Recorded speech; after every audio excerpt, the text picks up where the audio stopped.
Suit up, suits, wars to the core, drinking blood from the poor. Money talks, dirt don't lie, feed the ego power high. Votes mean nothing, rich get rich, pawns and games playing pitch. Sell your soul, paper, God, buy your chains, applaud, applaud. Parasite bones on the throne, piece of flesh make you know. Promises fake, truth denied, in their pockets freedom died.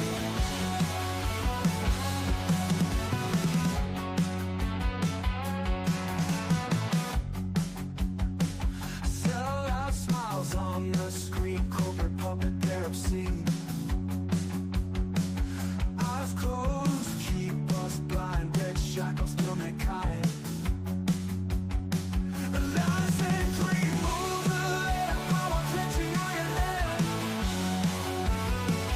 Behind the mask, shadow cast, future trapped in the grasp. Parasite pawns on the throne, feast on flesh making no. Promises fake, truth denied, in their pockets freedom died. Died. Died. Lords mean nothing, rich get rich, pawns and games playing pitch. Sell your soul, paper to God, buy your chains, applaud, applaud. Parasite pawns on the throne, piece of flesh make you know. Promises fake, truth denied, in their pockets freedom died.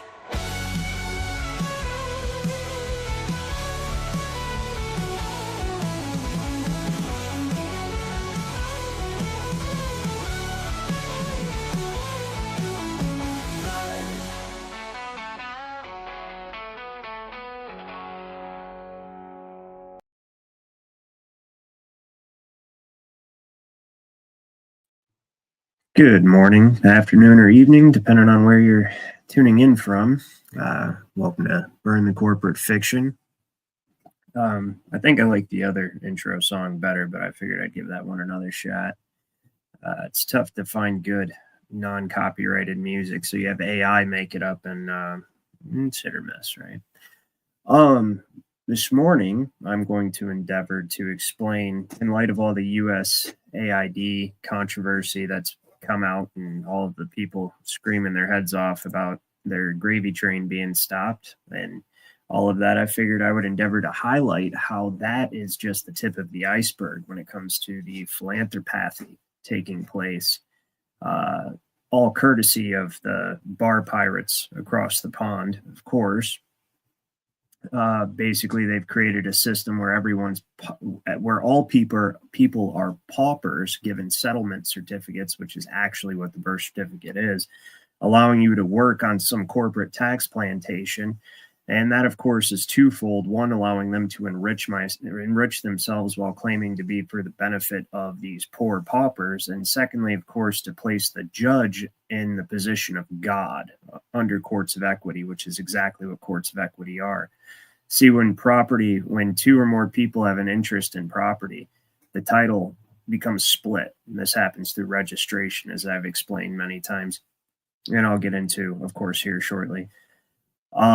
It's called privity, okay, like a landlord-tenant type of situation. And what happens is one person has legal title and the other person has equitable title, okay? The tenant only has equitable rights in the land that will only be recognized in courts of equity, okay, equity is claimed to just be supplementary to fill the deficiencies of common law, but the entire intent behind the priest class creating the court of equity was to usurp the real law, which is common law, also known as real property law, and take the sovereignty take our inheritance. Let's just put it that way. Take the inheritance that God gave us of our natural liberty and essentially make us slaves to the bar association. So we're going to get into all that stuff this morning. There may be a part two because it's quite a, I'm setting up all the documents and getting these examples to explain, because, What I like to do on this channel is take complex things that are obfuscated in legalese by the attorney and to make it simple for you so that you can understand it. And the better I understand something, the more simply I can explain it.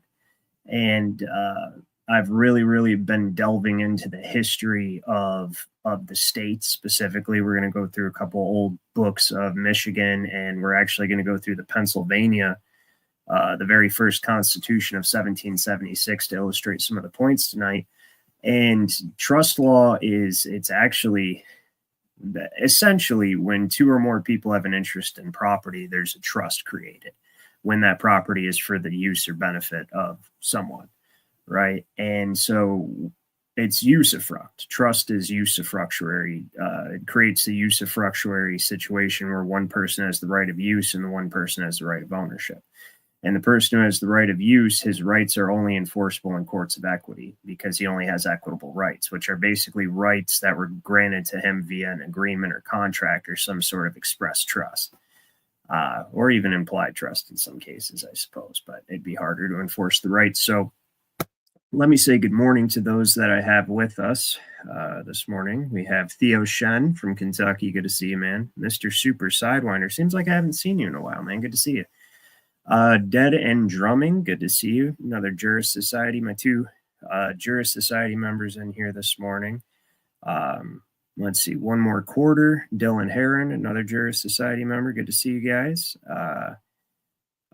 Jerry, son of, I don't know why I said Gary. Sorry, it's my late night. You guys know how I am sometimes in the morning. Jerry, son of Mick, Godheart Guardian, Peg's Place, and Dayhay. Good to see you guys.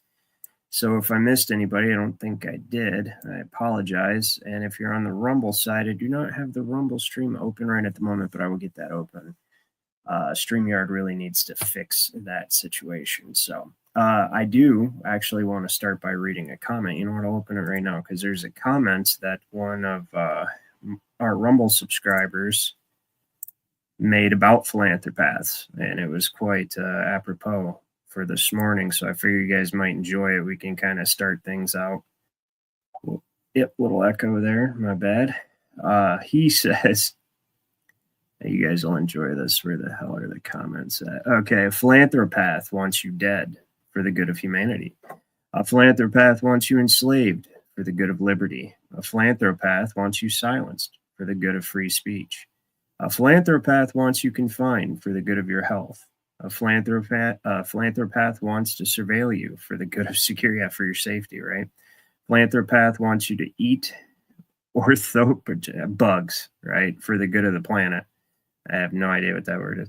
A philanthropath wants you to pay more for less for the good of the economy. And a philanthropath wants you to own nothing for the good of the reset. And it goes on quite a bit more than that, but it was a very good I don't know if you'd call that a poem or just generally a statement of fact, but philanthropaths, yes, these people that have mortgaged your estates, reduced you to paupers and trustees of an estate that they refuse to recognize you as the heir of, and then create administrative agencies, including NASA, as we went through in Title 42, and also NGOs and nonprofits that they then take control of and are either the board members or CEOs or whatever of, and pay themselves handsome salaries, all for your benefit. So they get to borrow more money. So it's part of probate where they can mortgage the property.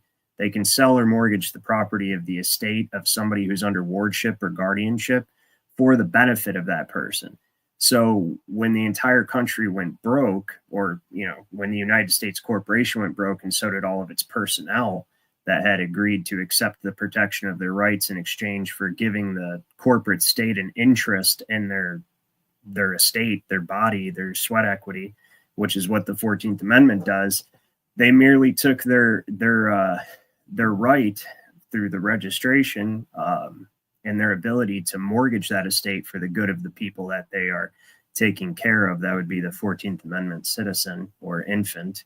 And then they turn around and borrow money, which is not actually money. It's just debt securities secured by your sweat equity, using your sweat equity, like the Social Security underwriting investment trust account, as the collateral, as the security interest for the money they borrow, which I actually did the math on, and we'll go through it in a little bit. It's like upwards of $40 trillion they can count on a year just in Social Security being deducted from people's payroll checks from the corporate tax plantations.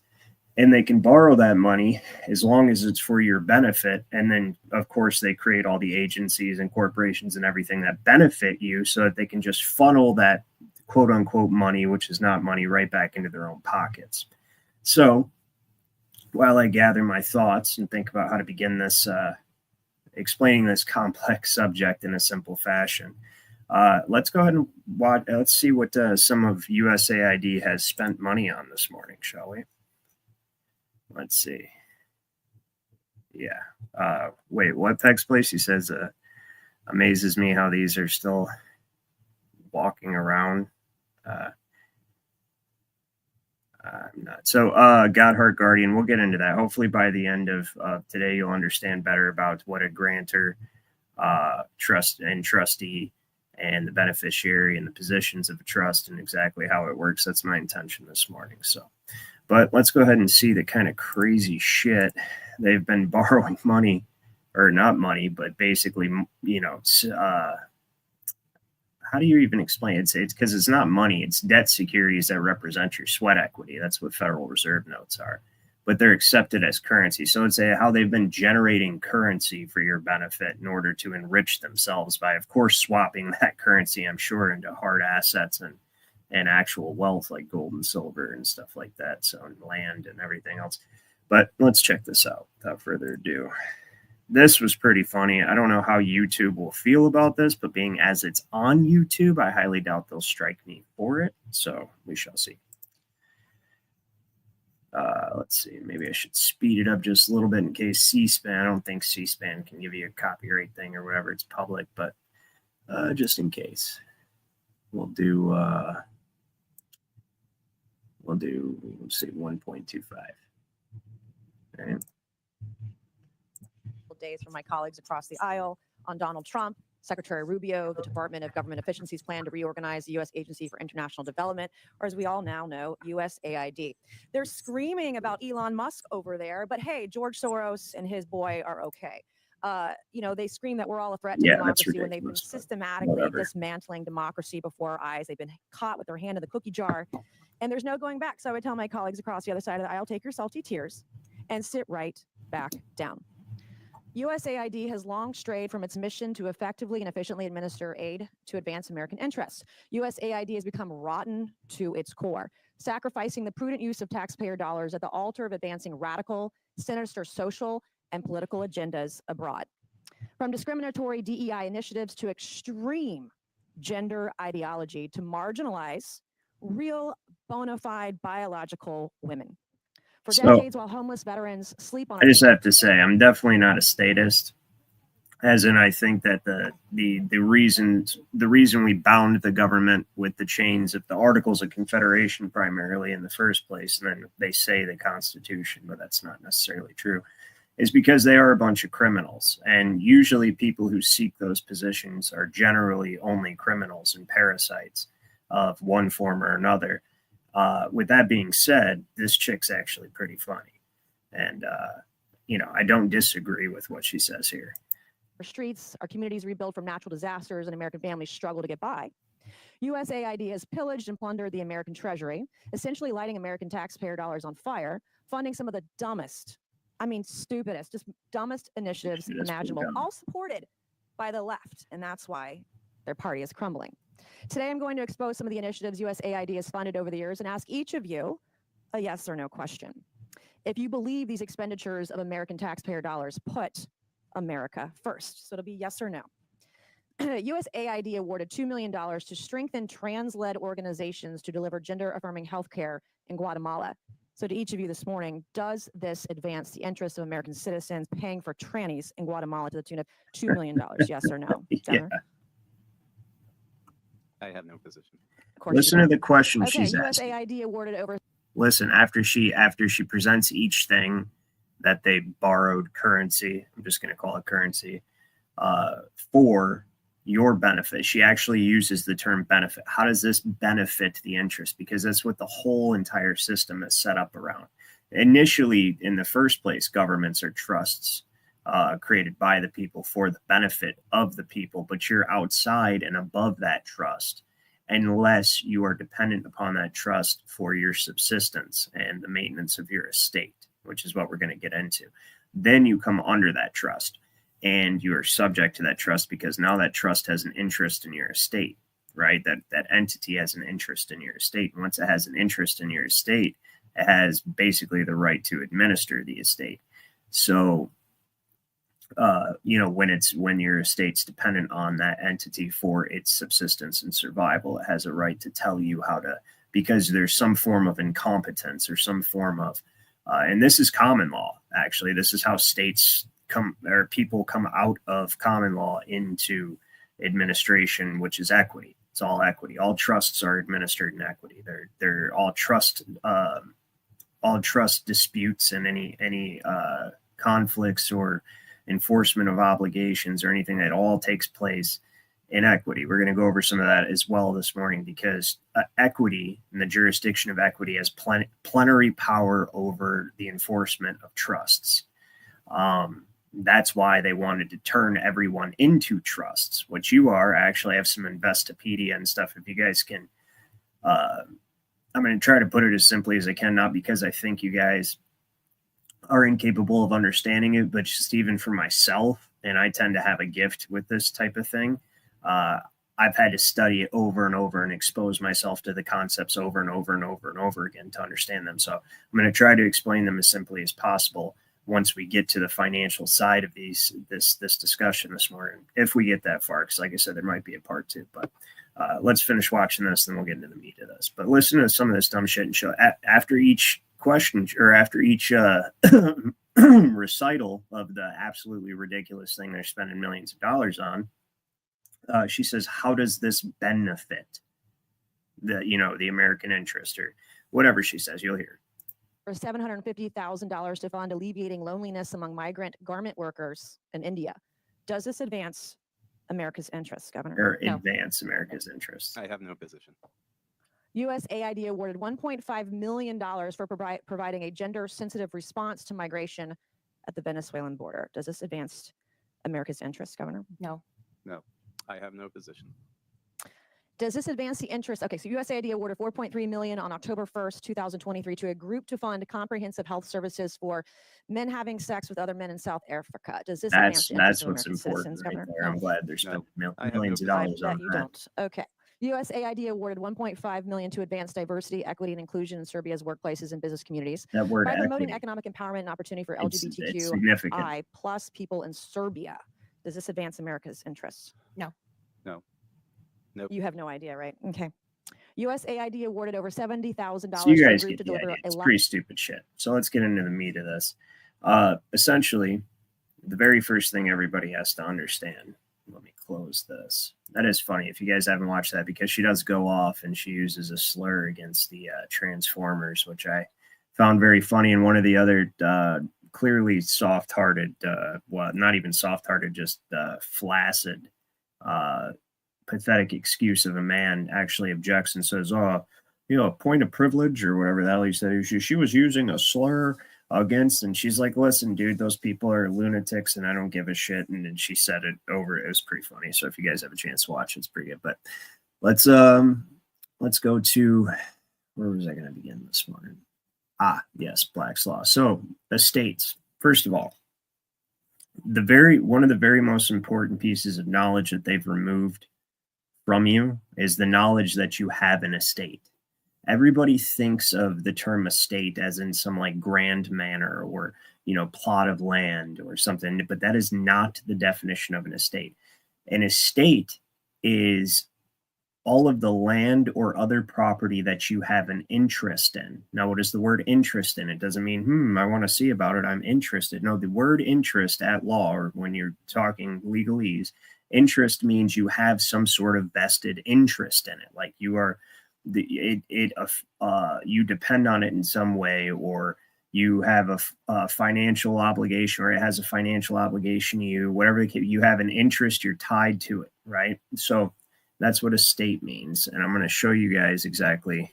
This is from Black's Law Second, which is the further back that you go in the law books, the better the definitions are. Let me open it first.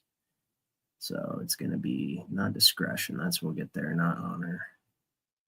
Not that one. Where the hell did I had it open? Oh, yeah, that's right. It was here. Okay, let me go. I forgot what page I wrote it down. My bad, guys. 439. All right, just 1 second. I'll pull it up for you. But this is the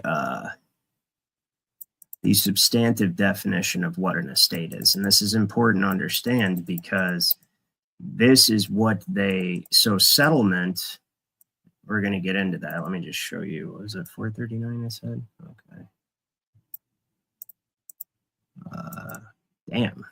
I should have had it open already. I apologize. I actually went to look at discretion because that's an important definition as well. It's what the judge has that makes him like God.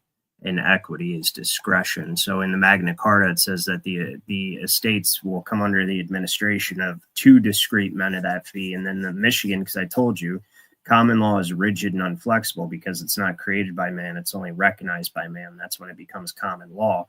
And these are eternal principles based on natural law and divine law, the law of nature, nature's God.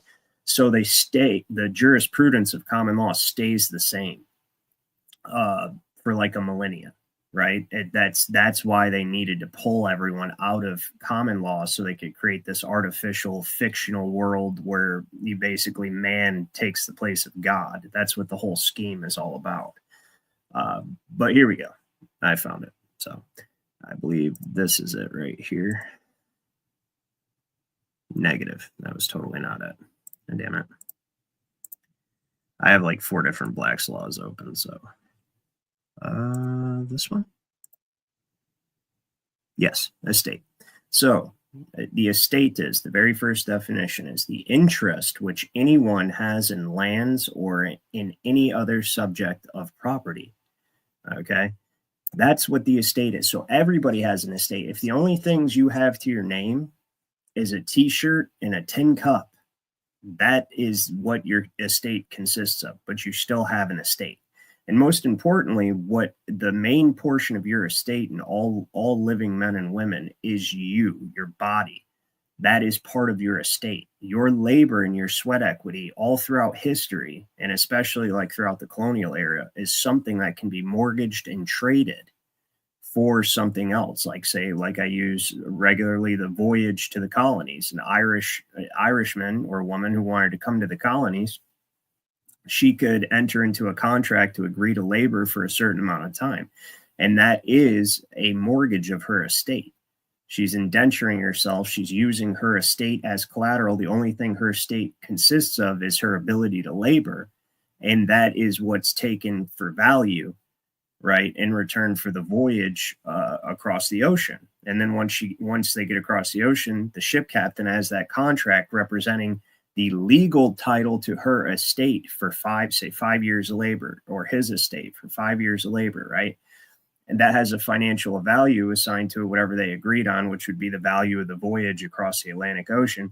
And that ship captain can take that commercial paper, that promissory note, and trade it, right? If the person that he's trading it with agrees to accept it as consideration for, say, grain and barley, say it's a farmer, grain, barley, whatever, food stuff that he might need for his voyage back.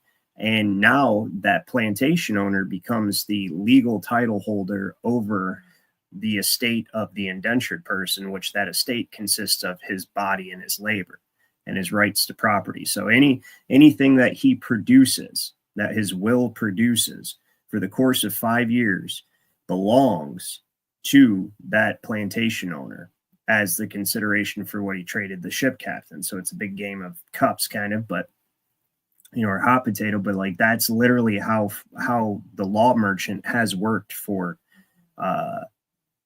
centuries upon centuries upon centuries, right?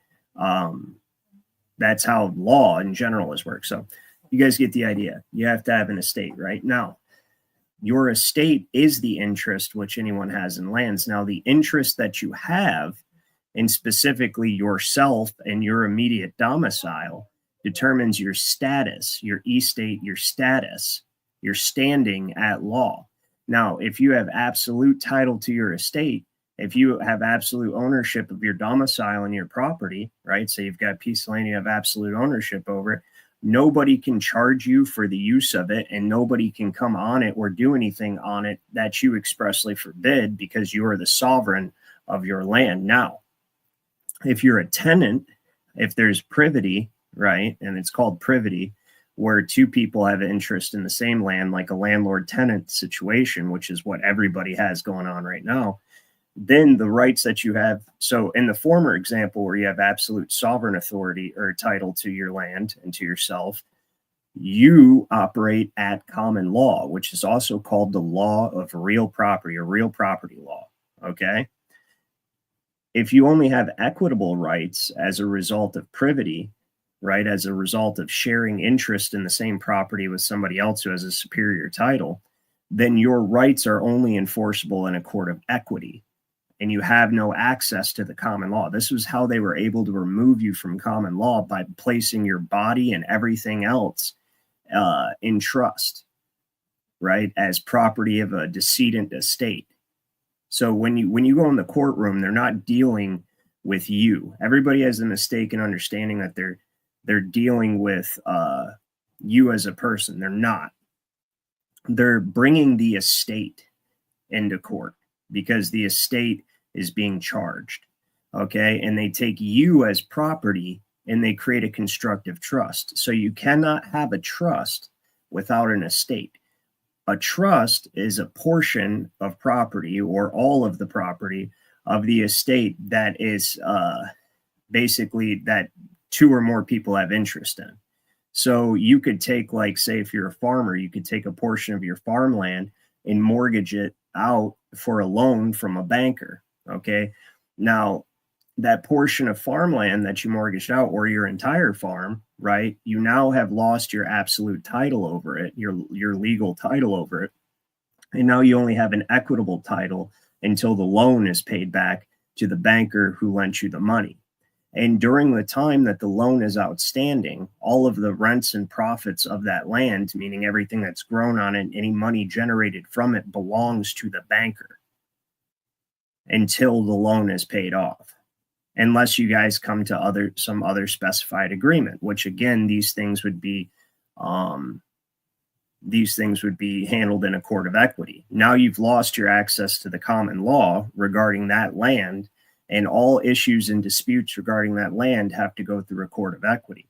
Now, the biggest thing between a court of equity and a court of law is that in a court of law, at common law, especially here in the Republic, there's only a justice of the peace or some other form of magistrate who has no tribunal authority, because the law is the law, right? So there's no deciding the facts in the law. That's what the jury's for and the other sovereigns, right?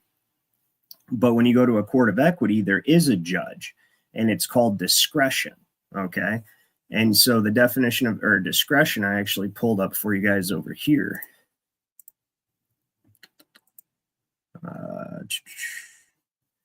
Bouvier's. Oh boy, no, I don't even know which ones it is over there. I will find it in just a second. It's right. It's one of these three Bouvier's I have open.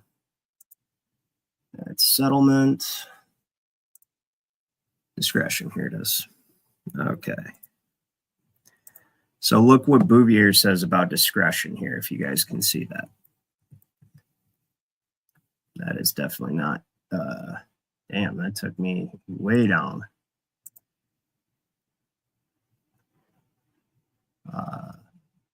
Damn, why did that take me so far off of what I was just on when I zoomed in? I was trying to just make it so you guys could see the motherfucker. Okay, whatever. Trying to be inconvenient. It's right here. Discretion. Discretion, or no, that's direction, sorry. That's really annoying that it did that. All I did was zoom in and it went to the top of the fucking All right, discretion. When it is said that something is left to the discretion of the judge, which is what equity is equity is basically the conscience of the judge based on what is just, and it's supposed to be based on natural law, like it says right here. So it says, when something is left to the discretion of a judge, it signifies that he ought to decide according to the rules of equity and the nature of circumstances. And then look what it says here. The discretion of a judge is said to be the law of tyrants. It is always unknown. It is different in different men. It is casual and depends upon the constitution, temper, and passion, right? In the best, it is oftentimes caprice, right? In the worst, which means like self-pleasure, self-satisfaction. In the worst, it is every vice, folly, and passion to which human nature is liable. And then there's some Latin, which probably means the same thing as optima lex quae minimum. I'm not even going to attempt it, but you get the idea. There's a species of discretion which is authorized by express law and without which justice cannot be administered. For example, an old offender, a man of much intelligence and cunning, whose talents render him dangerous to the community, induces a young man of weak intellect to commit a larceny in company with himself. They are both liable to be punished for the offense. The law foreseeing such a case is provided that the punishment should be proportioned so as to do justice, and it has left such apportionment to the discretion of the judge. It is evident that without such discretion, justice could not be administered, for one of these parties assuredly deserves a much more severe punishment than the other. And see, this is actually a good example for a difference between a court of law and a court of equity. If the punishment for theft at common law is death, then they both are hung. And it doesn't matter which one deserves to be punished more or not, or who led, because it's just cut and dry. Did you affect somebody's will? Like, did you violate somebody's will? That's what common law is. That's how you have a crime at common law. Did you affect somebody's will? Yes. Did you steal from them? Did you take their property against their will? Yes. Okay. Death. That's it. You're hung. All right. Whereas when you go into courts of equity and determine a criminal case of equity under civil law, now there's a judge, right? And the judge can sit there and say, okay, well, you're both, now that you both are guilty, I sentence you to 20 years and I sentence you to 5 years because you were manipulated by him. And it leaves it up to the judge's discretion. It's totally two different types of courts. That's why the bar attorney hates it, because the bar attorney has no power at common law, none at all. Okay. But I'm getting a little off topic from what I wanted to discuss this morning, which is philanthropaths, right? So what happened? All right, so now that you understand that there's an estate, this is how a trust is created, right? So say first it starts with registration primarily. When something is registered for a benefit, okay, this goes all the way back to William the Conqueror in 1066 when he started forcing everybody to register their lands and tenements in what was called the Doomsday Book, okay? And then since that time, since registration has been introduced to Western Anglo law, there's been what's called a register. And the register, what he does is he takes the property, he keeps the original instrument that he makes, and he gives each interested party a copy of the certificate so you only get a copy of the certificate. You don't get the original certificate because it evidences an interest in the property, but not ownership. Now, that sounded like a bunch of legal googity-gook, I'm sure. So let me make it a little bit more simple for you. When vehicle registration came out, it was called the Theft Prevention Program, TPP. You guys can look it up. It's very interesting. It's called TPP, Theft Prevention Program. Basically, the state came and said, hey, if you're worried about your car being stolen, then you can register it with us and we'll assign an identification number to it. Okay. And then if it ever gets stolen, we will go looking for it and we have an identification number to know that it's your car. Well, it's not that it's your car, it's that it's their car. And what happened now is you gave the state an interest in your property and a superior interest in your property as well. Okay. Because that's what happens when you register it. You only get the usufructuary right to it, the right of use. Okay, you don't have ownership anymore with anything that's registered. All right, so you gave, in order for the state to protect your property, you had to give the state an interest in it. See, when you're free and sovereign, okay, when you're one of the people, the state doesn't protect your property. You protect your property. So I bring this up to bring up the 14th Amendment. So you already had your natural unalienable rights. But when you go and register with the federal government to become a federal citizen, which if you're new to the channel and just going to go watch my previous episodes, because that's a whole show in itself. And I prove without a doubt that it's a creation of the 14th Amendment and it is a subclass. And for this exact reason, you're registering for the protection of your rights. And now you lose your natural unalienable rights and you get what's called civil rights, which can only be enforced in equity, because what you've done is you've given over the superior interest in yourself and your own estate in exchange for protection. And because of that, you only have equitable rights. Again, there's privity here. You only have equitable rights in relationship to your estate. So you can only enforce those civil rights in courts of equity. You don't ever enforce civil rights in a common law court. That's not even a thing. That doesn't make any sense. Okay? You enforce your natural rights in a common law, at common law. Civil rights are the result of an agreement with civil authority, such as the federal corporation.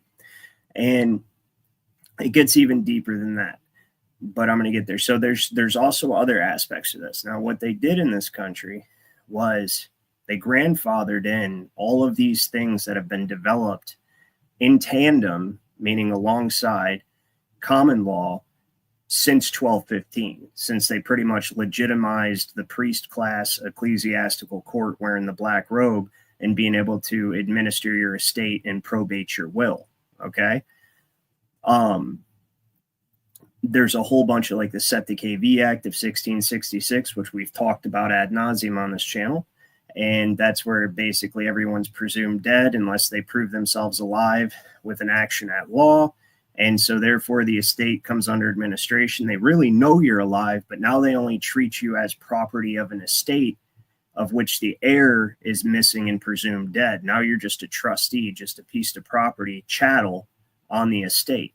So when they bring you in as or when they summon you and you show up and say, here I am, I represent this estate, you're a trustee and chattel of the estate, and they take you as property and create a trust out of you and use you as the collateral, right? Whether they hold you in a cell as collateral, place you on some sort of probation and generate securities in the form of court fines, probationary fees, drug testing contracts, and all of that stuff, right? But the point is they're never taking you to court. They're taking the estate to court, and you, the property of the estate, show up and claim to be the estate or represent the estate. And that's what all they're ever dealing with. Well, they started doing this even before the Septic AV Act was the Poor Act, the Poor Act of 1601, and also the Settlement Act. And I say this to bring this up because I'm actually just going to share the window. Well, let me see if you guys are with me or if you're asking any questions. Sarah, good to see you. I haven't seen you in a while. Peaceful Penguin, good to see you. Let's see, we had a couple people pop in. So no, yes, the banker never loaned you any money. I'm going to get to that, and hopefully by the time I'm done explaining it, you guys will have a better understanding. And it actually goes back to the Poor Act. So generally, prior to the 1600s, and more specifically prior to the Reformation, the church dealt primarily with the poor. Okay, the king would basically donate what he called wastelands to the church, and the church would be able to collect a fee for basically maintaining the poor in that area, something to that effect, right? The church had its profit, essentially, whether putting them to labor, doing whatever. So, but after the Reformation, that fell off, essentially, and there wasn't really any laws for dealing with the poor, so it was a pretty big problem. So they created what was called settlement certificates, and they would issue paupers. Well, here, actually, I pulled something up about it, so let me just look at that. Or I was supposed to have pulled something up. Here, I'll pull it up right now. So let me stop sharing this and share the whole window. Yeah, I'll share the window. What is that? I got you. Okay, well, good to have you this morning, Sarah, or whatever time it is where you're at. So, settlement certificates of poor laws. So this is a settlement certificate in the context of poor laws was a document issued to an individual proving which parish they belong to, and thus determining which parish was legally responsible with providing them with poor relief if they became destitute. And of course, by accepting this benefit, you give the crown, well, the crown already had an interest in your estate as a subject anyway. So, but this is what they brought over here to basically make themselves kings over us, right? It's basically right now, everybody in the country who labors for a living at some corporate tax plantation is considered a pauper. Well, everyone anyways is considered a pauper because we don't have access to actual money.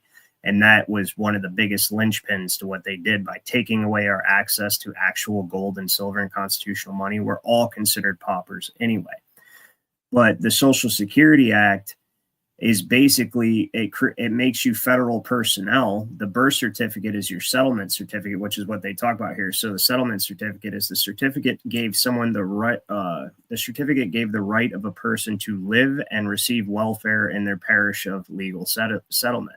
Settlement certificates, although issued by overseers of the poor, were not issued exclusively to paupers. Now, this is all English stuff, right?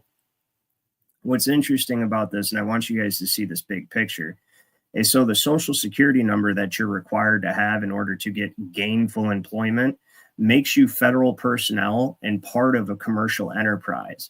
And that's how they use the Article 1, Section 8 Commerce Clause against you to presume that everything you are doing is part of a commercial enterprise, because you are here settled as a resident, as a foreigner in your own home country, whatever state that may be. But you're a citizen of the District of Columbia, which is a bankrupt corporation, okay?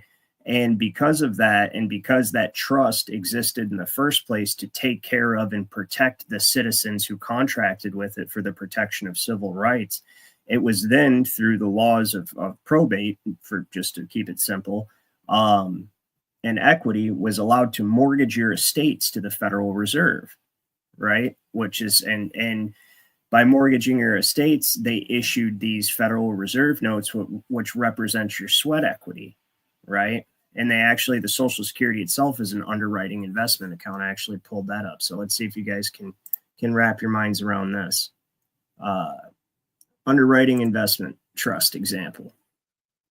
So an example of underwriting an investment trust would be when an investment bank like Goldman Sachs agrees to purchase a new issue of shares from a company looking to raise capital through an initial public offering, then sells those shares to the public at a slightly higher price, essentially guaranteeing the company a set amount of money and taking on the risk of selling the shares. No, that's not the original one it gave me.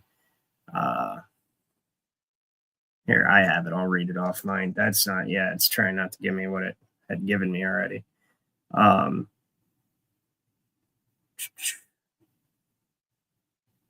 Here we go. An example of an underwriting investment trust, which I guess I'll have to screenshot this. It doesn't want me showing this stuff online, apparently, because it's not underwriting an investment trust. It's an underwriting investment trust.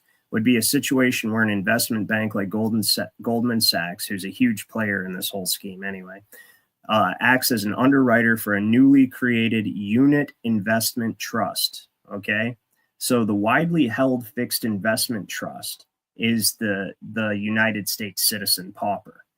Okay, that's the widely held fixed investment trust. It's the estate itself that's held in trust. That a bunch of UITs, unit investment trusts, are thereby created from under different trust agreements, such as the Social Security Trust. So the estate itself is a widely held fixed investment trust, WHFIT. Okay.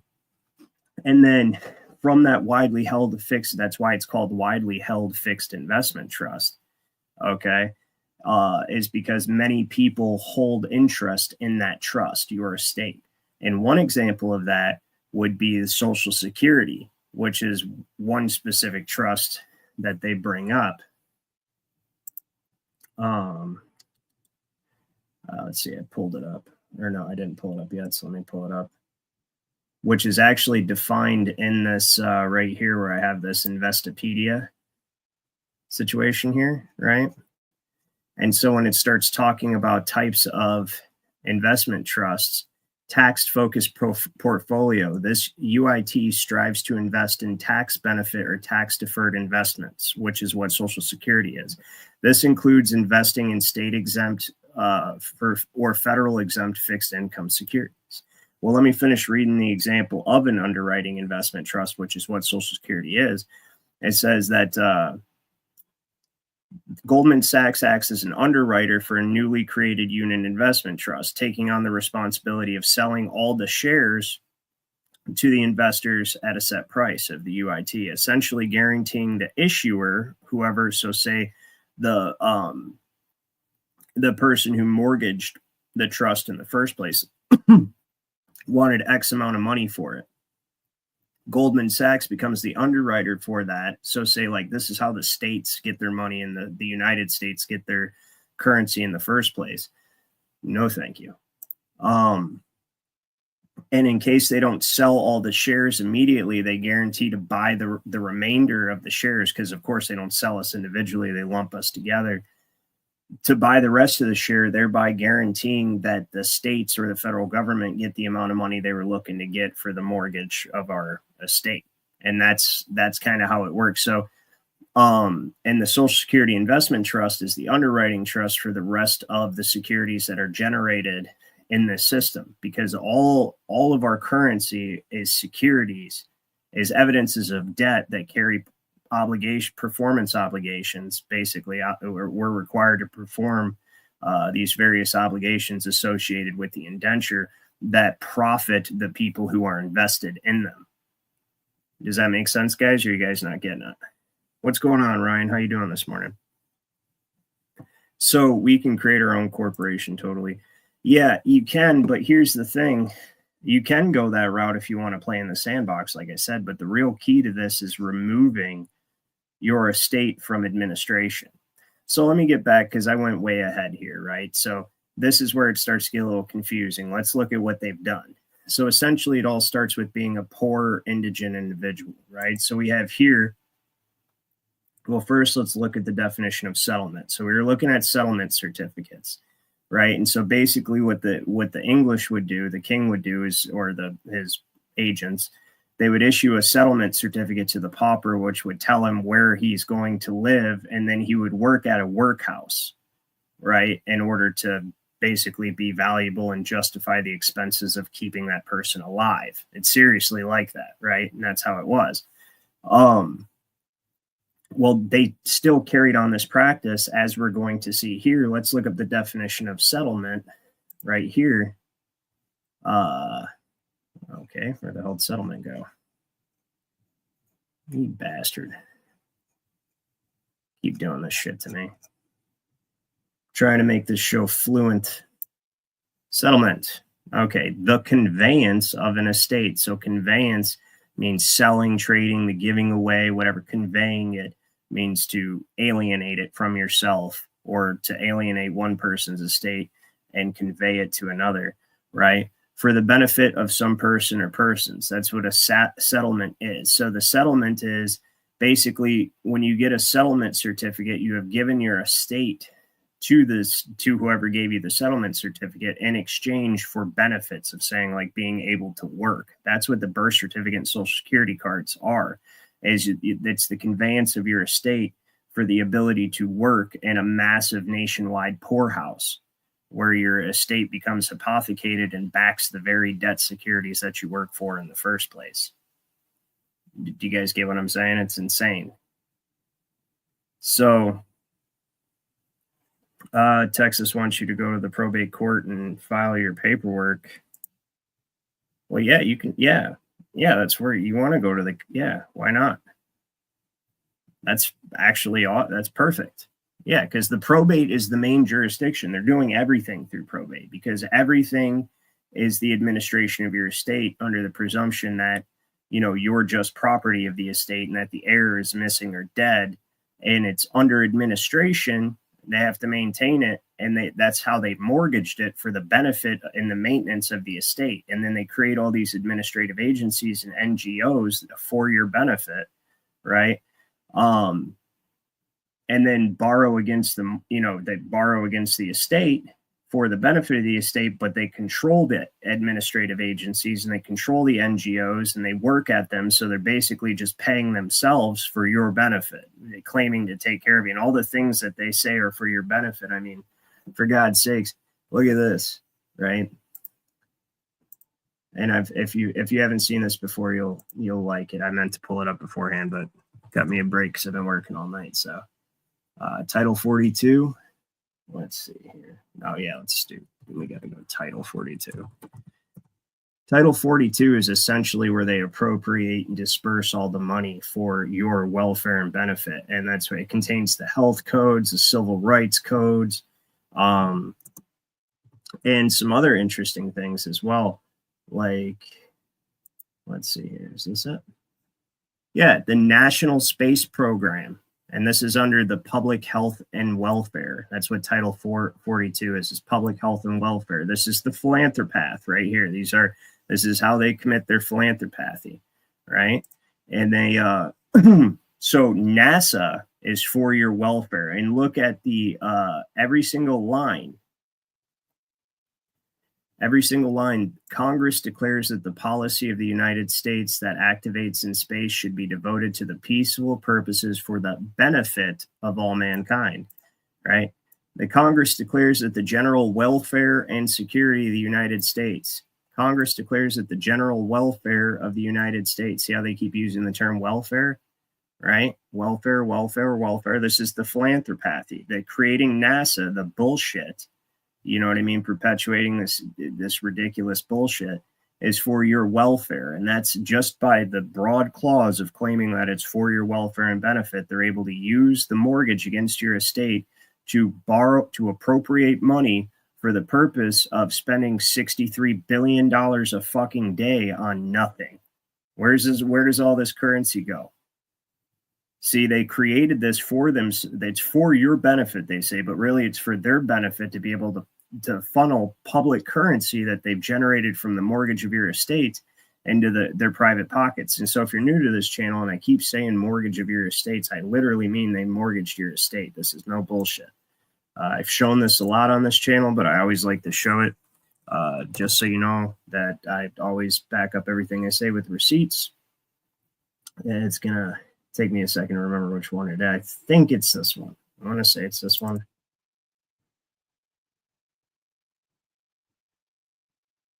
Yes.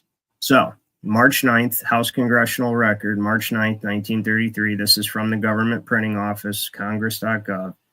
Page 83, second paragraph on the left-hand column, says the money will be worth 100 cents on the dollar because it is backed by the credit of the nation, meaning the hypothecation of your estate, of the 14th Amendment citizen pauper, right, who they had an interest in because they offered to protect your rights and your property and all that stuff, when as a free person, you could remain free by just protecting itself. But no, you had to go get civil rights in lieu of your natural rights. And anyways, it's backed by the credit of the nation. It will represent a mortgage on all the homes and other property of all the people in the nation.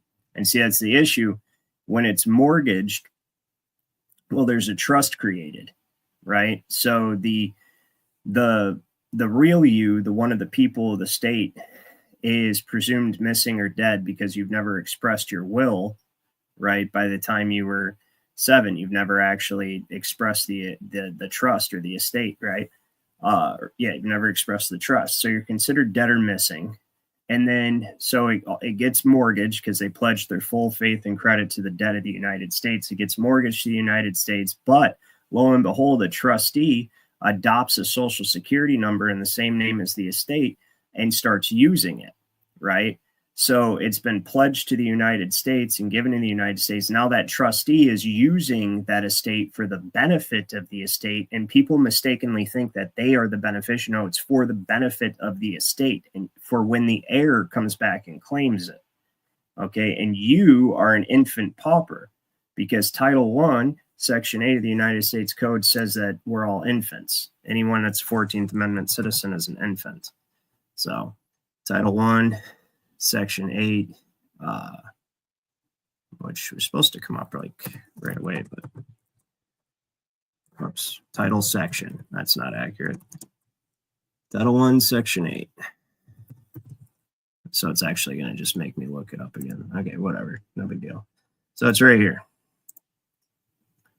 The words person, human being, child, and individual as including born alive infant. Statutory construction, the word include excludes everything else. And so when something says, that's what the term including but not limited to, that's why that term exists. Because if you don't say but not limited to, then when you say includes, it means only this. So if I say that types of vegetables are say eggplants, carrots, and broccoli, right? Or types of vegetables include eggplants, carrots, and broccoli. That means that Brussels sprouts are not a vegetable in my statute. You know what I mean? And because inclusion is at the exclusion of everything else. So it says right here, in determining the meaning of any act of Congress or any ruling, regulation, interpretation of the various administrative bureaus that they created for your benefit, right? Because you're an infant, as they're about to tell you, and agencies of the United States, the word person, human being, child, and individual shall include, doesn't say include but not limited to, it says include every infant member of the species Homo sapiens who is born alive at any stage of development, meaning you could be a 50-year-old infant as long as you're born alive, right? So if anytime in any act of Congress or any administrative bureaus or agencies of the United States, which include all the administrative courts and the rulemaking agencies under the Administrative Procedures Acts of every state, when they use the words person, human being, child, and individual, it means infant. And infants cannot hold title, and infants have to be taken care of, and they have to be administered for the benefit of the infant. Pauper. Also, don't forget that you're poor, because that's what your settlement certificate, that's your birth certificate, that's what that represents. It's your settlement certificate. It gives you the ability to work in the workhouses, right, and receive welfare and other benefits from the state, such as Medicaid and whatever else that if you get welfare, you're crazy if you get welfare. I would never do that. There's no such thing as a free lunch. You're giving the government an interest in your state. But I digress. So back to Title 42. Keep saying general welfare, right? Down here, Congress declares that the general welfare, right? It's for the benefit, right? The welfare. So now we'll go back. We've seen the definition of settlement right here, right? The conveyance of an estate for the benefit of some person or persons. Now we'll go here to 1838. I believe it's 1838. Let me double check. I believe this is 1838. It's Michigan Revised Statutes 1838. And on page 404, which is interesting, not found, right? 404, an act for the relief and settlement of the poor. So initially when you read this, you know, oh, that's good. They're settling the poor somewhere. No, they mean the conveyance of their estates for their benefit. And Michigan is a bunch of scumbags. The people who started Michigan, they're pieces of shit, and I despise them. The entire time, they're English attorneys. They obviously are when you start reading the old acts and everything. Their intention the entire time was to recreate the Roman civil law that was introduced over in England and to recreate the feudalism. That's why. So it's funny, my dad, if you guys are subscribers to Sovereign Soul Unchained Mind, he was doing a show the other night on Lost History or some shit like that. And the guy whose video he was playing, the guy who's, no, it's not the placenta. It is not the placenta. That's another one of those sovereign citizen false trail. It's not, absolutely not the placenta. That's why it says born alive. And then it defines it in section 8 right here. It shows you.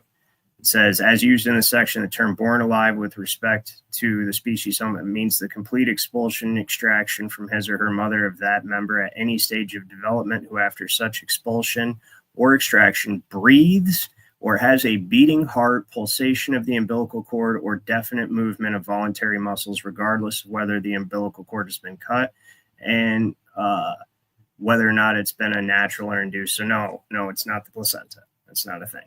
What they're really actually doing is treating you as federal personnel as an infant trustee who's maintaining an estate that has been mortgaged to the United States for the benefit of the estate, or has been pledged to the United States and then mortgaged for the benefit of the estate, and you are merely maintaining and acting for the benefit of the estate in case the heir comes back to claim the estate. That's all you're doing. But you're not the heir, and you're not the actual one of we the people.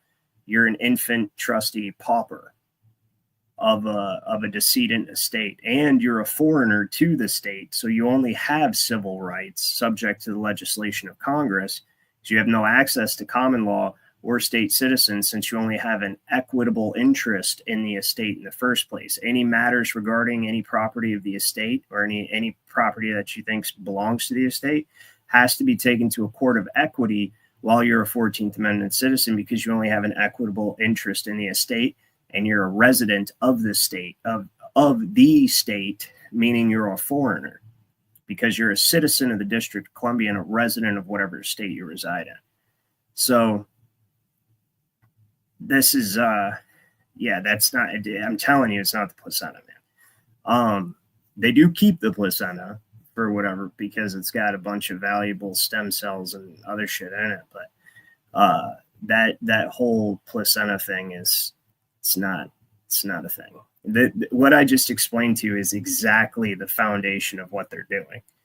They're not presuming you dead because the placenta's not alive or whatever other stuff that like the David Lester Straight people try to say. And I'm not saying it sounded reasonable. I used to think the same thing before I discovered the origin of the way they're doing it through the through the Magna Carta and all that stuff. It's they're using this old law for the settlement of the poor. So let me get back to the settlement of the poor. Actually, it's totally understandable why people think that's the case, but so when you read the word settlement, it means the conveyance of the estate of people. So yeah, back to what I was saying about my dad. He had some show, or his other show was about lost history, right? And the guy whose video he was playing, it sounded like it might have been Banjo, or not Banjo, King Nico or whatever.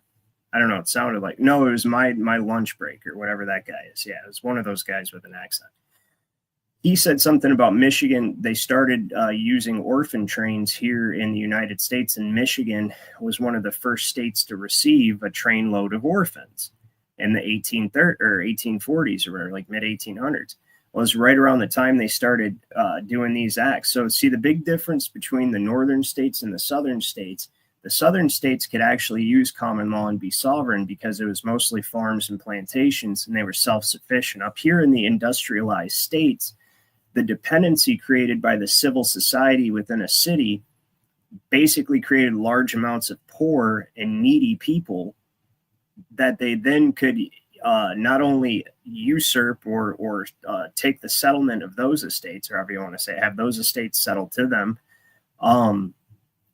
for the benefit, and take those estates under administration, but then they could also turn around and tax the rest of the population to assist in maintaining the poor. And of course, they intended the entire time to create this pseudo neo-feudalistic communist system that we have in Michigan today, which is god awful. And that was always their intention. They wanted, that's why there's so many, there were so many Germans that immigrated here. There were so many, they wanted people from other countries that would have to come in and needed the assistance of the estate so that they never controlled their own estate. And then only a very few select people, right, maintain control of their estate and are probably, probably still sovereign today. And these are the scumbags I'm talking about. They usurped the sovereignty of everyone else and took away any opportunity that this republic would have ever afforded the newly freed state of, or newly created sovereign state of Michigan in 1835. They stole all of that for themselves. The attorney did, and had the intention of doing it the entire time. Whereas when you go read the original constitution of like Pennsylvania, which we'll get to here in just a couple minutes, in the Constitution, it advises its people how to stay free. Amazingly enough, I'll show you that. So that every person who shall have come to inhabit in any township, it says, okay, that every township in this territory shall support and maintain their own poor. And this is 1827. I'm sorry. So this is before they became a state. Shall maintain their own poor. that every person who shall have come to inhabit in any township within this territory and shall actually and bona fide have rented and occupied a tenement of the yearly value of $30 or upwards for 2 years and have actually paid such rent, or shall for himself or on his own account have executed any public annual office or charge in such township during 1 whole year, or who shall have been charged with and paid his or her share towards the public taxes of such township for the space of 2 years, and every person who shall have been bound an apprentice or servant by indenture or by deed, contract, or writing, not indented, and shall in consequence of such binding have served a term not less than 2 years in any township, shall be deemed and adjudged to have obtained a legal settlement in such township, meaning the estate is conveyed to the township for the benefit of that person. So all of these townships and everything that they created, these municipal corporations, immediately escheated the estates, took over administration of the estates of most of the people in the state. And that's how we get these crazy ass statutes, like telling people that they can't have their businesses open on Sunday and all sorts of other shit that you'll read in these revised statutes. Like, how can you enforce that in common law? Oh, they weren't in common law. They were immediately took into chanceries, even before the fucking wretched ass place even became a state. They were taken into the courts of equity, and they immediately started trying to bar people from common law. You can only go to a court of common law, right, or a court of real property, which is common law, if you have actual rights to your property, if you actually have absolute interest in your property, if you only have equitable rights in your property. Now, see, if you're a landlord and you have absolute rights to your property and you lease it out to a tenant, a portion of it, right, then that tenant only has equitable rights in the property. And as far as enforcing your agreement with the tenant, you would go to a court of equity. But for anything else regarding your land, you could deal with it at common law, right? But when you're the tenant on the property, you can only go to a court of equity to enforce the rights given to you by the agreement with the landlord. And in a court of equity, once again, the judge is a fucking 1,000-pound gorilla and can act as God, because everything's up to his discretion. Whereas at a common law court, or a superior court of record, as it's also known, or court of general jurisdiction, the jury is the tribunal, okay? And the sovereign people run the court and decide the facts and the law of the case and all that stuff. And the magistrate, there's only a magistrate. There's not even a judge in a common law court. There is no judge in a common law court. It's a justice of the peace who is a form of magistrate, and he's a fucking paper pusher, and that's all he does. Does nothing else, just a paper pusher. It's how it's supposed to be. But Michigan's been fucked up from the get-go. So, but anyways, what I found interesting about this too, and I'll definitely have to do another video on this, because there's no way I can cram it in the amount of time I have this morning before I have to go to bed. But another thing about this is, so when we were looking at the settlement, where was it? I pulled it up. Not that settlement certificate, poor law. So look, it says that the settlement certificates were issued by overseers of the poor in England. That's what they were called in England, overseers of the poor via the Poor Act. These are the ones who basically ran the workhouses and all that. Well, that's essentially what they created here in Michigan. They were actually called, at this point in time, overseers of the poor, right? So you'll see this, let's see, constable, where the hell was it? Oh, that if any overseer of the poor, right here, the third sentence down, that if any overseer of the poor. So they just brought the English equity bullshit over here. That's right away. Just boom. The attorney set up the English equity bullshit immediately. Here's the one thing I was going to show you, the probate code of 1939 that they desperately fucking don't want people to see, especially if you live in Michigan. I just wanted to show you guys this, is that the, where the guardian and nomination? No.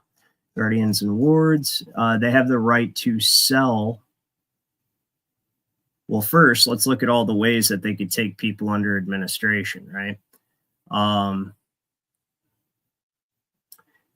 So the judge of probate, here I'll zoom in for you guys. It'll probably try to knock me down 85 pages. So just remember 601. All right. The judge of probate in each county may, in all proper cases, appoint guardians of inhabitants or residents in this county. And this is from 1939, so this is after the bankruptcy, after they switched over to the Federal Reserve notes, mortgaged everybody's estates, basically got rid of the state citizenship and made it so that everyone is a citizen of the District of Columbia, 14th Amendment, infant-pauper, and a foreigner to Michigan. It says that they can appoint guardians of inhabitants or residents in this county. So, okay, there's still some inhabitants, but notice how they make the distinction between inhabitants or resident. Residents are foreigners in this country, and also to such as reside without the state and have any estate within this county as follows. Of the estate of all minors having any estate within this county, right? Of the person of all such minors who are inhabitants or residents in this county and have no father or mother, blah, blah. Now, right here, of any person who by excessive drinking or by gambling, idleness means you don't work, or debauchery of any kind, which who decides, the judge, probably in equity, right? Yeah, the probate judge in equity gets to use his own discretion, which is tyranny, to decide what's idleness or debauchery, right? Or excessive drinking or gaming, right, of any kind, shall so spend, waste, or lessen his estate as to expose himself or family to danger, want, or suffering, or for the county to charge or expense for the support of himself or his family. Of all persons who are insane, imbecile, idiotic, so you're too stupid, right? You're too stupid, so we're just going to take control of your estate, and now you're barred from using common law or being an actual man or woman, and you're stuck under administration as an infant or a ward, right? Or who by reason of old age or disease are mentally incompetent to have the care, custody, and management of their estate. An estate is just your interest in any property. That's it. So everyone has an estate, has always had an estate, right? And that's why this stuff's so important. And they don't want you to know that. Holy shit, this really zoomed in, didn't it? So the overseer of the poor, they then made them directors of the poor after they became a state. I'm going to fast forward a little bit for you guys. They then made them directors of the poor, and now today they are the county trustees. Yep, the board of trustees and stuff like that, because it's the same system. It's the same system as when they created poor settlements and workhouses over in England for the poor, except for now they've turned the entire nation into one big workhouse settlement. And the corporations are all actually just one corporation. So follow my thinking. And this is one of the last things I'll say this morning. Then I'll read some comments and I got to get out of here. But follow my thinking for a moment. You have to have a birth certificate and a social security card to even work and provide a living or exercise what little bit of rights you have left, right? So you become federal personnel by signing up for a deferred retirement benefit. You're issued a settlement certificate by the state. And you only get a copy of it because it gets registered, right? Because you're a bastard infant pauper, essentially. So registered gives a state interest in your estate. Nobody expresses the trust or the will of the estate by the age of 7. They presume the heir is dead or missing. Boom, give it to the United States, however they do that. United States mortgages it. And now you have to have a social security card because there is nothing but territorial occupation by the United States corporation within the several states. And the states are entirely complicit because they profit like crazy off of it. They get to charge income taxes and enforce revenue laws on all the 14th Amendment citizens engaged in a commercial enterprise. Everything's commerce now, so everything's taxable, and you can charge fees for it as if everything's commerce. Even just the act of driving down the road with your family is considered an act of commercial enterprise or engaging commercial enterprise, because any business you're doing here as a resident and a foreigner within the state is commercial business, because the entire thing under the Federal Reserve note scheme is commercial. And that's why your estates were mortgaged in the first place. And you are just the trustee of an estate. You are just the estate, essentially, and not one of we the people. And that's how they deal with you. So they can drag you into equity, the world of fiction, and you have to deal with the judge. So you're issued a social security number and a birth certificate. You have to have this to work. And now you're subject to the arbitrary legislation of Congress, the territorial jurisdiction of the corporate United States. You're subject to that. And what they call laws, which is United States code, interpreted and reworded in whatever way is whatever state statutes and codes, that you have, but it's all this, it's all has to reflect the United States code. So everything's formed under the laws of the United States, and it's a corporate union now. So even the states themselves, the all capital letter states, are really just administrative departments of the United States corporation. That's all they are. And administrative because they're administering the 14th Amendment citizens. So they're all private corporations with for-profit Dun & Bradstreet. They're for-profit corporations with Dun & Bradstreet numbers, which is a private credit reporting agency for businesses. And I have that actually in my Gmail. Maybe I'll pull that up next time. I got Michigan, I got Oakland County, I got a whole bunch of shit. So I'll get to that in a second, Goddard. Now, the corporations are all formed under the laws of the United States as well. And technically, all of the corporations that you work for are United States citizens, right? But they're corporate tax plantations that have the rights of a legal person, but they're still just corporate tax plantations. Now you have to go and apply, and to apply means to beg, right? And it's an employment, right? It's a ploy, it's a commercial enterprise, commercial scheme.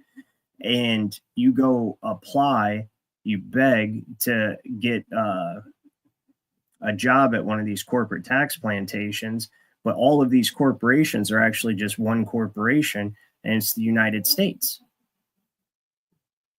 So it's a big corporate tax plantation. It's a big one of those, it's a poor workhouse, or it's a workhouse for the poor.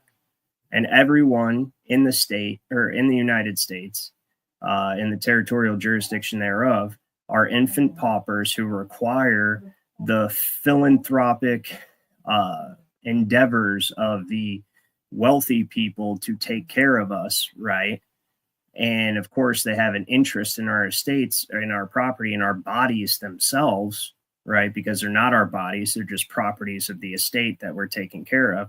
And so we get told what to do with them, how to use them, whether or not we got to wear a seatbelt. We got to insure the body, make sure it's taken care of. You can't put any weed or any drugs in the body or nothing like that, because you got to maintain the property in case the heir comes and claims it, which is fine. I'm not a drug guy anyway, but it's just the point that they tell you what you can and cannot do with your own body because it's property of an estate that they're administering. And you're an infant pauper trustee employed in a commercial scheme to work at a corporate tax plantations. And that's how they can then reach in and take that income tax out. And then, of course, for the Social Security underwriting investment trust and all that stuff, I actually did some math. So it's 12.4% is Social Security, okay, that they take out of the check. So say you make $20 an hour, it's $800 before taxes. So they're going to take that 12.4 out of $800, right? And the 12.4 out of 800 times 52 times, say you work 49 years, say you start working at 16 and you retire when you're 65 or whatever the retirement age is now, right? They're counting on a lifetime. And then you take that and you times that by 161 million people, right? I did all this math actually just before I started the show. Where the hell's my calculator? And it works out to $40,694,617,600,000, which there's, the 666 right there in the middle. That's pretty cool. But and that's what they can borrow against just on this crop's lifetime, essentially. That doesn't include future generations that have yet to reach the workforce. And that's based on a population of only 161 million people working, which is a low-end estimate, and paying taxes. $40 trillion. That's collateral because that's the whole thing. Police officers and IRS and all these other administrative agencies that enforce compliance, see, they're for your benefit, the benefit of forcing the trustee. They're for the benefit of the estate by forcing the trustee to comply. The benefit thing also goes as far, Philanthropaths is the title of today's the benefit thing goes so far as for them to call prison and jail a benefit. It's a benefit for you to go to jail. That's why they love to send you to jail and prison, because then they get to borrow money, right, for the benefit of the estate by correcting it. That's why they don't call it, they call it the Department of Corrections. They're correcting the infant trustee pauper. That's correction. It's your benefit. It's a correction. That's why they call it corrections.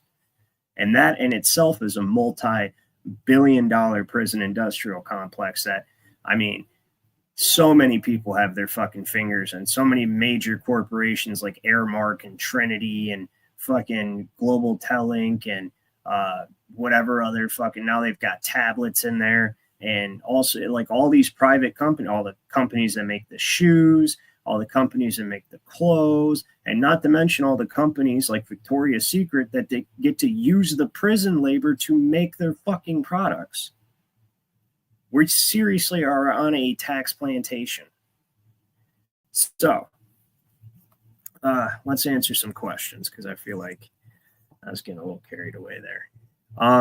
Okay, so Godheart Guardian says, yeah, Dylan, yeah, go ahead and rewatch this one. I kind of went a little everywhere. I didn't quite get it as organized as I wanted, but then when I'm cramming it in, burning the candle at both ends and cramming in, you know, a heady presentation like this, it's a little tough to get it well organized, but I'm getting better at it. I'll probably elaborate more on our Juris Society class this weekend and kind of get more into state trust, like the way trusts actually work, because corporations are trust. Basically, a trust exists when two or more people have interest in a property for the benefit of a third person, or you can even consider a third person one of the two people if they're wearing more than one hat. And it gets kind of confusing until you make it simple. You know what I mean? And you just basically, a trust results from a usufructuary situation where more than one person has interest in a property that's being used for the benefit of someone. And so there's a trust situation created. And the terms of that trust are defined by the agreement. You know, one person has a superior interest, the other person has an inferior interest.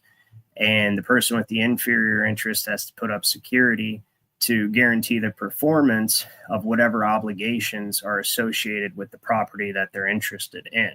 And that those obligations and the performance of that obligation becomes the trust. That's the trust. Like, basically, I trust that you'll do this sort of thing, you know, even if it's something as simple as, well, I'll get into it more.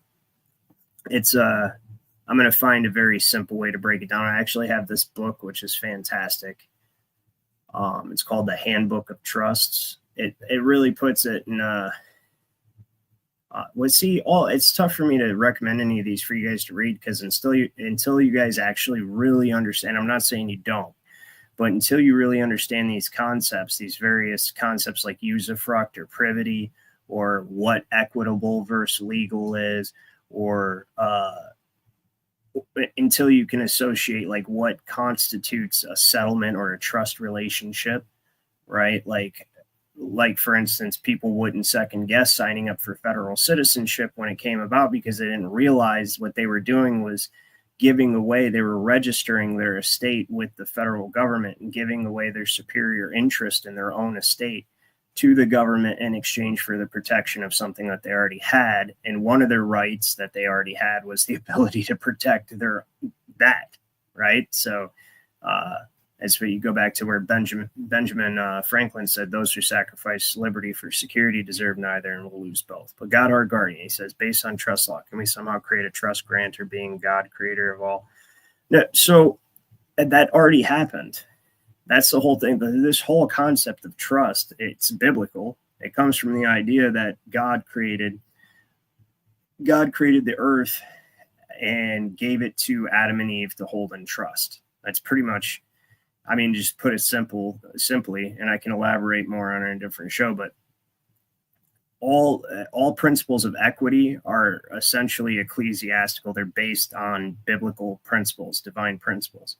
And you can look up any book of equity and see that that's the case. It's where the judge is dressed as a priest, right? Even though they're satanic scumbag pieces of shit, They're supposed to actually be just and acting according to the principles of natural law and divine law.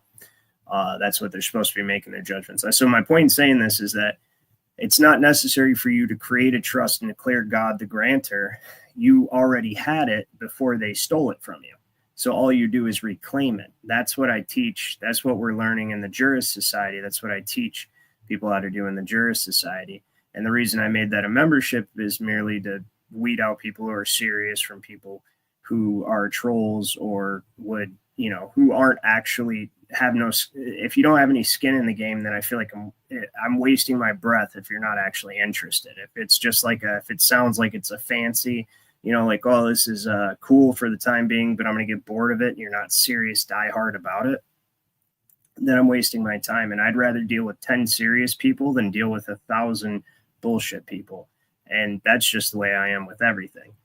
I'd rather deal with 10 people I know are serious, and I will be devoted to those people and to teaching those people than, 1,000 bullshit people that aren't taking it seriously and they just think it's interesting and all that stuff. So this show, these ones I do throughout the week are the ones that they're to benefit everybody, but I don't really much care. I'm not going through and intricately teaching you how to write something and all of, and investing my sweat equity. I mean, I am investing a ton of sweat equity in this, but not like serious, like a serious amount of sweat equity, I guess. But this is a serious amount. So that just tells you even the greater amount that I invest in that. But anyway, so all you do is reclaim your estate.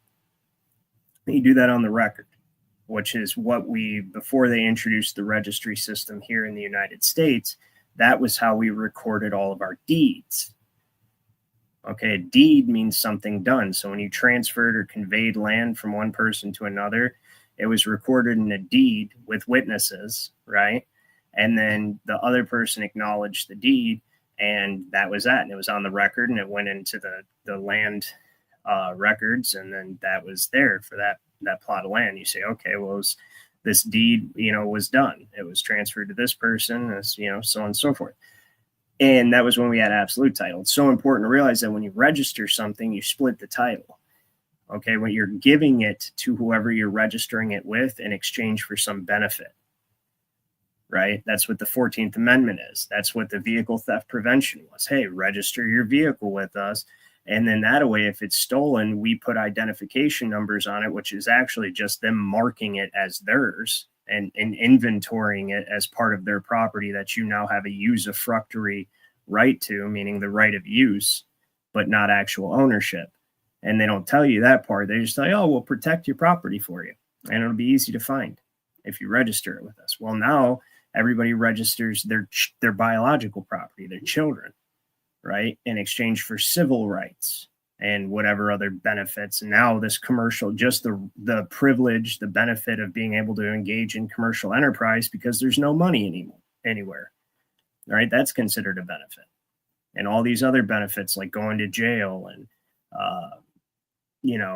space and shit, whatever, National Health Institute and all that good stuff, right? That bullshit. So, yeah, hopefully that answers your question. Sarah says, why would I have two social security numbers, Ryan? When I went to get a card, they said, strange, you have two social security numbers. Yeah, you should have asked for the other one for the record. I mean, because that means you actually have two legal entity identifications. It could have worked to your advantage for sure, because technically two different social security numbers are two different unit investment trusts. Those are two different legal entities. And yeah, you could have used that you could literally have been two different people in the corporate world at once, in the realm of legal fiction. That's weird. I honestly couldn't tell you how the hell that happened. That was, unless your mom and dad registered or applied for the social security number twice within, so if they applied for one and then applied for another one before the first one was made, and then, bureaucracy is inefficient and they just made it as if it was for another person with the same name, not realizing that they already made one. You know how that shit goes. For a long time, the birth and death certificates didn't talk to each other. So I'm not going to say that on YouTube, but you could get you could create identity. So, but they fixed that. So let's see, Godheart. Yeah. So yeah, the trust system is not made by man anyway. That's the beauty of it. Like, so once the Pope got wind of it, he created unum sanctum, where he wrote, okay, so basically I'm holding the world estate in trust as the representative of Christ till Christ, the heir, comes and inherits the kingdom. And that's where the Pope stands on the whole trust thing, right? He's the administrator of the trust in Christ's absence. And the original trust, like I said, was the first estate, which was the Garden of Eden. And then obviously they violated the terms of that trust and were cast out. And then there was another trust created. And essentially it's like, here's this world, you're the steward and the caretakers, you're the trustees, or even if you want to look at it like the administrator of this estate, right? Or, I mean, the trustees of this estate. But part of your trusteeship of this estate, meaning the earth, is you're supposed to, this is how you act, this is how you deal with people. And when you violate the terms of this trust, then you're going to be punished. And that's what the Bible's just a big trust indenture. That's what it is. God created something and granted it. And he was the grantor and settler of the trust, and there's terms and conditions with it. And that's literally the understanding that jurists have. And the equity, especially equity jurists, they understand that. That's why all trust is dealt with in ecclesiastical courts called courts of equity, which are actually priest courts. That's what they are. It's where they came from. The equity is chancery, and that came from the priests basically being like, hey, king, we see you're real busy handling all this kingly stuff. Why don't you let us deal with your chancery cases, which were essentially equity, trust, usufructory cases, right? Where you're dealing with the terms and conditions of a trust. And he said, oh, sure, that sounds good. And they said, okay, cool, we'll hold your conscience. And so he created the court of chancery, and he appointed a chancellor, and that chancellor was said to hold the king's conscience and would act in matters of chancery for the king, right? So, and it was the priests that did that. And chancery was actually what it was called in Michigan before they started calling it equity. And so like in this right here, the 1927, you'll read about chancery. You'll read about chancery in the Acts of the Territories as well.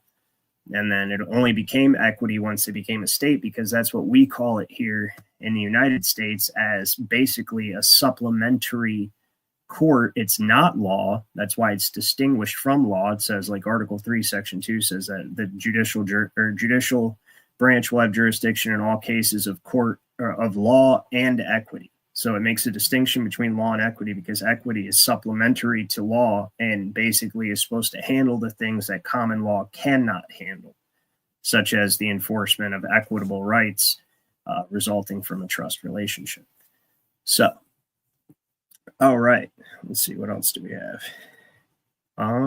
Yes, God grants dominion. Earth Goat Test says, do they also claim to have rights over spiritual abilities and ancestries in addition to physical bodies? I'm not really sure what you mean by that. I mean, they definitely claim to have the right over descendants and inheritance, because that's where the whole concept of the court of the ecclesiastical court that is now probate and equity court came from in the first place. Again, that's why so when William the Conqueror came over and forced everybody to register all their property and stuff like that, he also split the court, because the English people were self-governing, since the Vikings had come over and shown them basically that the power stems from the people. They governed themselves in what was called 100 courts and things, and had various names throughout the centuries, but it was basically like community courts within, like, say like 100 families. The men of those families would get together regularly and settle disputes among the families, and the law was never written down. That's the amazing thing. Even when you read Black's Law, and it also shows something indicative of like a reset or something, like there may have been a period of time where everybody lived according to God's law, and then it kind of gives an argument for the little season thing. Honestly, like research of the history of law does give an argument for like the little season type of, and I don't really subscribe to that, but it does make me wonder, because I'm like, so you're telling me prior to 1066, like, and the invasion of Roman civil law across Europe, all these European countries lived according to common law, which was unwritten, and it was the ancient customs and practices of those people based on divine and natural law. That's a fact. And so, like in England and in Western Anglo countries and stuff, it was considered an abomination to write down the law. The law was transmitted orally and regularly recited at annual gatherings or regular gatherings, however often they did it. The first time common law, and really the only time common law has ever been written down outside of like judicial opinions and case law, which is how it has been preserved, was actually just case law. You know, like, hey, this is common. And the judges were like I said, there was no real judge. It was the sovereign, it was the king's court, king's bench, or court of common pleas over in England. But still, it was rigid and flexible and always went one way. There was no room for interpretation. So it was enshrined in case law, but like the law itself was never written down. Magna Carta is the only instance. And in that one instance, it proves the exact reason of why it was never written down, because it infected common law with the concept of usufruct and trust, and basically legitimized usufruct and trust law within common law. And that's what they took and ran with over the next 1,000 years, and, you know, did the Set to KV Act, the Settlement Act, and Poor Act, and all these things they needed to do to set up what they ultimately did here.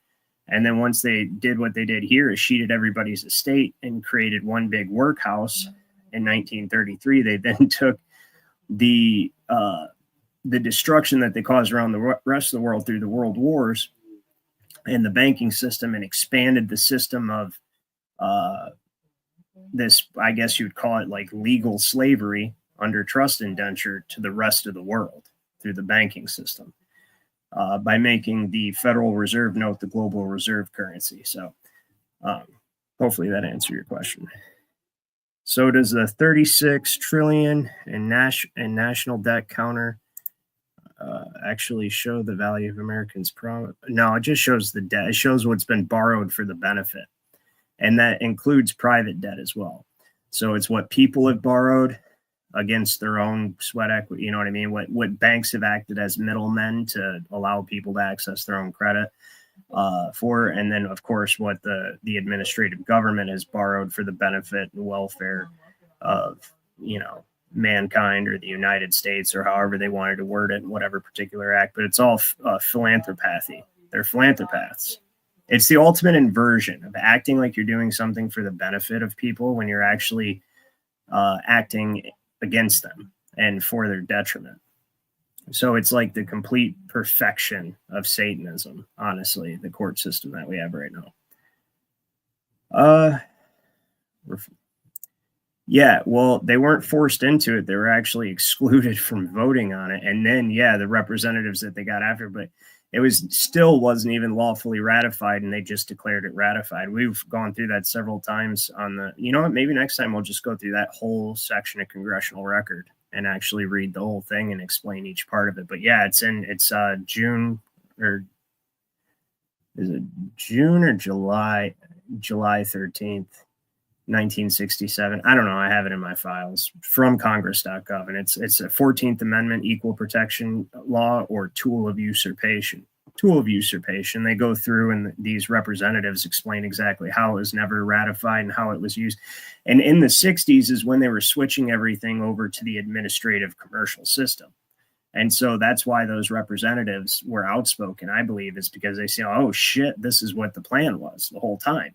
You know, you had UCC passed in the 60s. You had, in the States, they were passed around in the 60s and 70s. It was passed in the 40s for the United States. And then the States got around to it in the 60s and 70s, depending on what state you're in. Mine was 1969. So that's why they were like, oh, shit, that's what the 14th Amendment was, so that you could administrate infant estates and usurp the sovereignty of the people. So, yeah. Anyway, let's see. 36. Okay, got a jet. I'll check. Okay, unindoctrinated. Yeah, they do. Well, the Pope does. He claims to have right over our souls. Trust. That's what the whole unum sanctum and holding the entire world in trust. And actually, this country was created as an antithesis to that concept, which is why they did the Treaty of Verona, and then we did the Monroe Doctrine and all that stuff. So we'll go over that another time. God, people, not entire state, constitutions. But yeah, I mean, that's the that's the gist of it. That's actually correct order. And then you put at the very end of that 14th Amendment citizen here at the bottom part, right? After departments, and it's 14th Amendment infant-pauper citizen. And that would be the completion of that devolution of sovereignty. So let's see here. What else we got? Yes, you can. You can email me some links at burn the corporate fiction at Yahoo. That's all it is. Just burn the corporate fiction, all one word, at Yahoo. That would be cool. I would appreciate that. So revocable and non-revocable. So there's that's going to be an entire, let's get the basic concept of trust down before we start talking about revocable and irrevocable trusts. And I guess technically you could say that you could put them into broad general categories like that if you want, but there's really so many nuances when it comes to the different types of trust, like you put right there, like a foreign trust or foreign situs trust. And so it is complicated, Valley. It is complicated. So I'm trying to make it as simple as possible, and I will continue to try to find ways to simplify it using analogies and metaphors and to try to help, because that's honestly how I get a good understanding of it. Is I go, oh, so that's like the vehicle theft prevention program. I actually thought of that earlier today to use as an analogy for you guys. I was like, it's a perfect example because that's what that was. And then you registered your vehicle, and now they get to tell you how to use it. But originally, when it first came out, it was, hey, we'll help you find it if it gets stolen, and we'll protect it for you. But really, that was what ends up placing you under the motor vehicle code, because you're using their property and you put their commercial advertising on the back of it and all that stuff. So it's one of the many layers of contractual indenture, but the registration of the property first and foremost, because I guess I'm going to end this with this right here today, guys. Everyone has an estate. Your estate is your interest in your land and all other property, right? That's what your estate is. So it's not like some stately fucking home with land or anything. It can be if you have interest in that. So your estate in general, just the word estate, is what you have interest in. Okay, it's the property and land that you have interest in. Now, that your relationship to your estate determines both your status and the law you're under. Okay, and what I mean by that is if you have absolute title to your estate, then you're sovereign. There's nobody above you to tell you how to use your property. And so, for instance, even at common law over in England, they didn't have the sovereign, because the king was the ultimate sovereign, and all property ownership flowed downward as a fountain of both title and property, right? It flowed downward from him to his barons and duchies and knights and all that stuff, right? And these people, and it wasn't the people that held the title, it was the land. So they'd have to hold the knight's fee to be the knight. They'd have to hold the barony to be the baron, right? So it was the land itself that had the title, all right? And it was usufructuary. So that meant that it created a trust relationship with the king, and they owed him homage and feudal service. You know what I mean? So they had obligations associated with their use of that title and that property, and that created a trust with the king. But over here, we were sovereigns, and I didn't get to the Pennsylvania Constitution. I really wanted to. Next on Thursday, I'm going to do a show, and we'll pick up here where we left off, and we'll kind of get more into usufructuary and trust if you guys want to. So let me know in the comments what you guys think of this morning's show, and I will see you Thursday morning at about 7:35. And thank you guys for joining me this morning. I apologize if I was a little bit all over the place. I try to keep it organized, and I try to keep it flowing but everything's interconnected, and there's so many different concepts that have to be understood to understand even one of any of the concepts that I'm trying, because they're all interrelated. So it gets, like Valley Park said, it gets confusing until you see the big picture, and then you're like, oh, it's just usufruct. It's one person has the right of use, the other one has the superior title and tells them how to use it. And we put it simple like that. You know what I mean? So, but anyways, you guys have an excellent day, and I will see you Thursday. Guys, let me know what you guys think in the comments. Make sure you hit the like button. Let's try to get this out there to people so that they can realize what these philanthropaths are doing. And I will see you Thursday.